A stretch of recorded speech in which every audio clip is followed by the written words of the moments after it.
មានបងប្អូនជាច្រើនបានសួរខ្ញុំថាកើតអីចឹងណាហើយមិនក៏បាន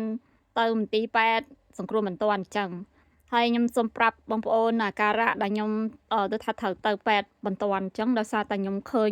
ឈាមវាចេញមកពីលាមកអញ្ចឹងណាហើយចេញឈាមមិនច្រើនមែនតើខ្ញុំ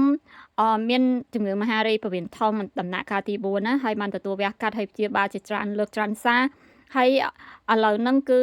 ដូចថាខ្ញុំឃើញអញ្ចឹងក៏ទៅ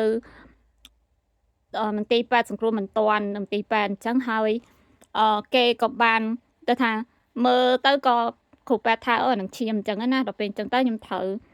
ធ្វើការទៅថា scan មើលអញ្ចឹងតោះខ្ញុំចាំរហូតដល់ម៉ោងដូចខ្ទង់ជាម៉ោង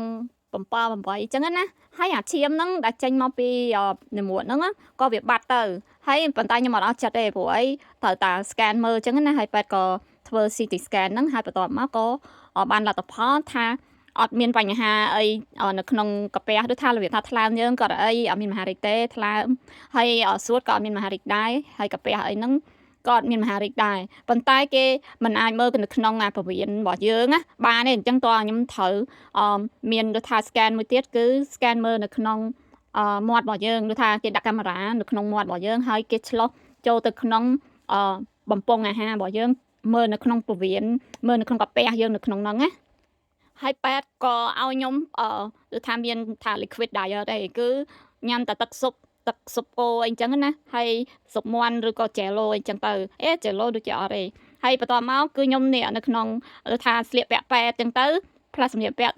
ហើយក៏ធ្វើដំណើរទៅថាពេទ្យក៏ដឹកអីចឹងទៅកន្លែង EGD scope អីហ្នឹងហើយតមកចាំមកគេដាក់ឲ្យយើងទៅថា scan ហ្នឹងដាក់កាមេរ៉ាចូលមាត់ទៅគេឆ្លុះមើលនៅក្នុងពោះវៀននៅក្នុងកាពះរបស់យើងហ្នឹងហើយពេទ្យឃើញថាវាអត់មានបញ្ហាអីទេអត់មានមហារីកអីទេតែគាត់ថាមានដុំសាច់ចឹងណាប៉ុន្តែពេទ្យនៅណីគេឃើញដុំសាច់អញ្ចឹង slow អញ្ចឹងគេអត់វះកាត់ទេតោះតែមហារីកមិនគេវះកាត់ដោយសារតែដុំសាច់បើសិនជាយើងវះកាត់ទៅវានឹងអាចមានឈាមអីទោះថារបៀបថាស្អីគេ inflammation អញ្ចឹងណាវាលាកវាតវ៉ៅអីអញ្ចឹងគេអត់ចង់វះទេហើយប៉ែតក៏ឆ្ងល់ដែរអញ្ចឹងថាវាអត់មានបញ្ហាអីអញ្ចឹងទៅខ្ញុំក៏សប្បាយចិត្តដែរព្រោះអត់មានមហារីកឬក៏អត់មានតវ៉ៅកាពះអីនៅក្នុងកាពះរបស់យើងអញ្ចឹងណាហើយប៉ែតក៏ឲ្យថ្នាំមកលេបសម្រាប់គឺថាថ្នាំហ្នឹងគឺជួយកុំឲ្យតវ៉ៅឈាមនៅក្នុងបំពង់អាហាររបស់យើងណាហើយអាថ្នាំហ្នឹងដូចជាលក្ខណៈថ្នាំblood pressure high blood pressure ប៉ុន្តែវាអាចព្យាបាលសម្រាប់អ្នកដែលមានដូចជាតវ៉ៅដូចថាកុំឲ្យតវ៉ៅនៅក្នុងបំពង់អាហារយើងនៅពេលខាងមុខណាហើយពេលដែលញ៉ាំថ្នាំថ្មីហ្នឹងគឺពេទ្យឲ្យញ៉ាំមួយថ្ងៃ2គ្រាប់ពេលព្រឹកហើយនិងពេលមុនចូលគេងហើយមុននឹងលេបហ្នឹងគឺយើងត្រូវវាស់សម្ពាធឈាមរបស់យើងថាសម្ពាធឈាមបេះដូងរបស់យើងហ្នឹងដូចថាបើសិនជាវាក្រោម90យើងលេបអត់បានទេហើយអាលេខទី2ខាងក្រោមហ្នឹងបើក្រោម60គឺយើងលេបអត់បានទេអាថ្នាំហ្នឹងណាព្រោះសម្រាប់ដូចថាសម្រាប់អ្នកដែលមានបេះដូងដែលលើសឈាមអីចឹងណា